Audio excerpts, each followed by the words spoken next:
Yeah. So anyway, this is Oscar. You know why? Because it fits. He's kind of grumpy sometimes, and he's made out of trash cans.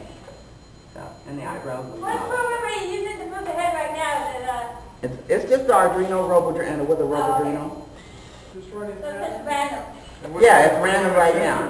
What kind of sensors are Right now, all I have is the ping, but I have a motion sensor that I'm going to stick on it so that it'll at least react to you, to know you're around.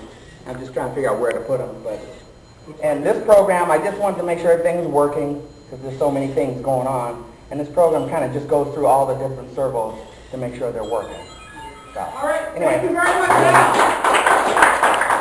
Programming because nothing's on it yet. There's nothing even plugged into the motors. This is basically almost finishing the mechanical build, and what I would say to anybody who's interested in it, you got to pick. If you want to print right now, you should pay more money.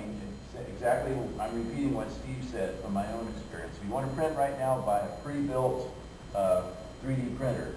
If you want to learn everything about it, go ahead, get a kit. See how fast you can print, because particularly an inexpensive print, my main reason for selecting this one was these aluminum extrusions. I wanted to tell 1 minute warning. Okay, demonstration time.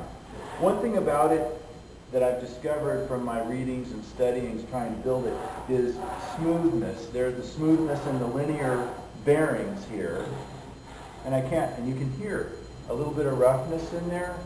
That's the linear bearings that go on these rods. I think I want to replace them or adjust them or something. I was putting these rods in, and one of the linear bearings fell apart. I had like 5 ball bearings down on the table. Oops. So I had to, wait for the part to get here and replace it. These turn like this, the motors. I can't really demonstrate that real quick except to pull it off the nuts like that. But another thing I've learned, and I can get into this further in the show and tell bit, is the piece about belts and pulleys and so forth. There's some learnings there that might be useful for some other projects, which I can talk about later. That's basically it. How long does it take to build from beginning to end? Well, I got the kits at some point in January, so I'm 3 months into this. But again, I've still spent a lot of time waiting for parts.